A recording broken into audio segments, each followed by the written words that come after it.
makna kita melakukan kewajipan demi kewajipan, kewajipan demi kewajipan, makna dia apa? Kita melakukan solat maghrib, kita lakukan solat isya, dan kita berusaha untuk melakukan sunnah demi sunnah Nabi SAW. Apa maksud kita nak bagi tahu kepada Allah Subhanahu Wa Taala? Bukankah maksudnya kita ingin memuliakan Allah Subhanahu Wa Taala? Kita ingin memuliakan perintahnya. Yang nama ada perintah Allah susah. Kita nak pujuk nafsu kita untuk melakukannya. Salat, wa innaha lakabiratun illa al khashi'in. Salat itu berat kecuali orang yang khusyuk. Maka di atas nama ingin memuliakan Allah Subhanahu Wa Taala, maka kita lakukan.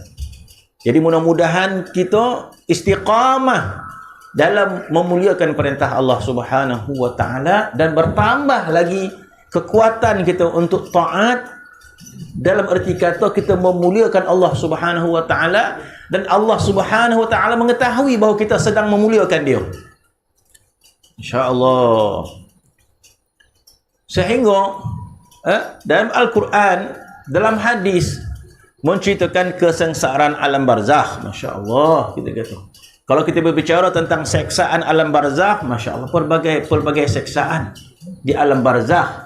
Nabi SAW menyebut tidak ada seorang pun yang masuk alam kubur kecuali akan mendapat himpitan kubur.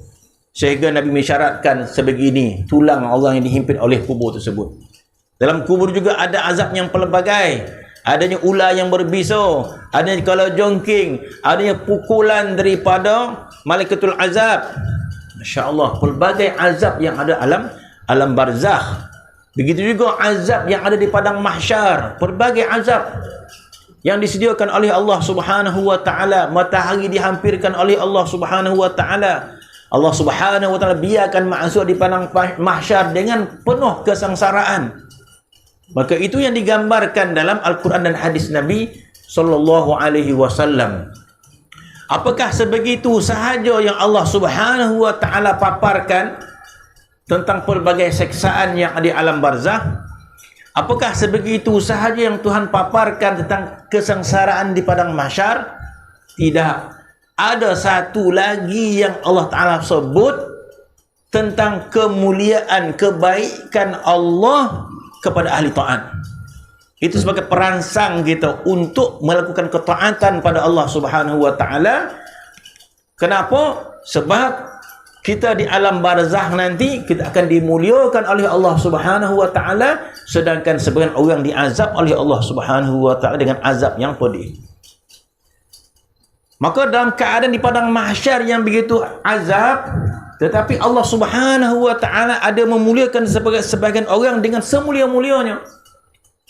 Masya Allah. Kalau dalam keadaan suasana yang azab, tuan-tuan, dalam keadaan azab, orang tak ada kemah, payah minum dan sebagainya, kita tahulah kalau suasana haji, suasana yang azab dan sebagainya, suasana mana lagi? Dalam keadaan kebanyakan orang tak ada kemah, tak ada minum.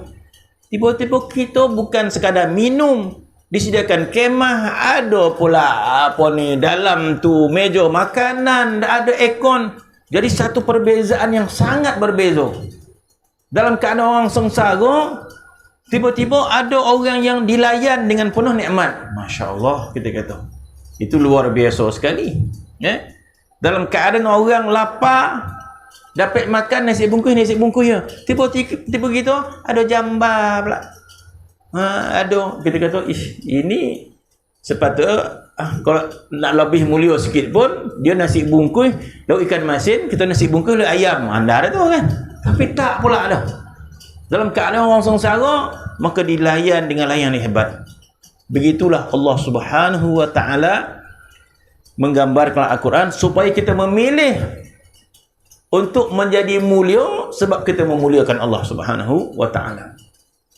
Apa firman Allah Subhanahu Wa Ta'ala dalam Al-Quran? Dalam keadaan manusia itu sengsara untuk menuju ke syurga Allah Subhanahu Wa Ta'ala, perjalanan yang jauh, perjalanan yang susah dan sebagainya, tiba-tiba satu golongan orang yang mukmin, yang salihin ini, Masya Allah, ayat itu yang nama dia Quran, bahasa dia tinggi, balaghah dia tinggi. Maka Allah Ta'ala berfirman, wa uzlifatil jannatu lil muttaqin. Wa uzlifatil jannatu lil muttaqin. Jadi satu ayat, cuba tengok ayat tu apa maksud dia. Uzlifatil jannah. Uzlifatil jannah ini, Masya Allah, ayat tu saya baca masa ngajar budak yang tahun 6. Kita Quran ni pun tak dapat kita nak baca keseluruhannya kan. Semua kita mengajar baca, Masya Allah, bila baca ayat tu, Masya Allah. Jadi ulama kata uzlifatil jannah lil muttaqin. Uzlifat ini maksud dia dihampirkan syurga itu kepada orang bertakwa. Jadi baca tafsir, apa maksud dihampirkan syurga? Apa maksud dihampirkan syurga? Kalau kita kata dihampirkan makanan tu, boleh kita faham. Kita duduk, makanan ni dibawa datang, dihampirkan kepada kita. So, benda yang boleh dia tarik-tarik kan. Kalau VIP, dia tak payah pergi ke makanan tu, dia duduk saja. Makanan itu dihampirkan kepada dia. Tapi kalau orang biasa-biasa ni, dia kena pergi menghampiri makanan tu. Makan mana? Makan seluar, pergi ambil, tak mahu dia datang tau. Macam tu. Jadi kalau jadi orang biasa-biasa, bukan keluarga besan pada pengantin. Tak dapat kita nak makan apa tu. So kita kalau besan tu lainlah, duduk. Kan ada makanan dibawa datang. Itu boleh. Tetapi dalam Al-Quran itu dia menyebut dihampirkan syurga kepada orang yang bertakwa. Jadi macam mana pula syurga tiba? Jadi ayat itu penuh dengan balaghah, penuh dengan makna yang tersirat. Macam mana Tuhan nak tarik syurga itu kepada orang, sedangkan padang mahsyar itu sifat dia manusia bergerak, berjalan. Itu disebut ada orang yang berjalan ke syurga, ada orang yang menaiki kenderaan bergerak ke syurga, ada orang yang mengesot-ngesot, dan ada orang berjalan dengan muka, kata Nabi SAW, menggambarkan lamanya perjalanan nak menuju syurga Allah Subhanahu wa taala, mengikut bagaimana lambatnya kita melakukan ketaatan di dunia ini. Sudah pastilah ada golongan yang laju perjalanan ke syurga. Jadi kita macam mana dia laju pula perjalanan dia? Tengok di dunia ni kita laju tak taat pada Allah Subhanahu wa taala, ataupun kita jenis malih-malih, tak apalah kau pergi lalu dan sekarang lah dah last sekali datang. Macam yang last semua last gitu. Kita nak lambat-lambat maksudnya bodoh dekat akhirat kita nak laju. Mana mungkin kita kata. Begitu juga meniti titian siratul mustaqim. Ada orang meniti sepatas kilat. Ada orang meniti seperti angin yang laju. Ada yang meniti sirat umpama kuda yang berlari. Ada yang meniti sirat seperti orang yang berjalan. Ada yang perlahan. Jadi kita kata, kalau timbul pertanyaan, kenapa berbeza-beza? Tengok keadaan kita di dunia ini. Laju tak kita buat taat? Kalau buat taat semua kita yang paling last, macam mana kita nak laju? Jadi sudah pasti kita perlu laju ke taat kepada Allah Subhanahu wa taala. Halabo, tamak, semangat kita untuk taat pada Allah Subhanahu wa taala.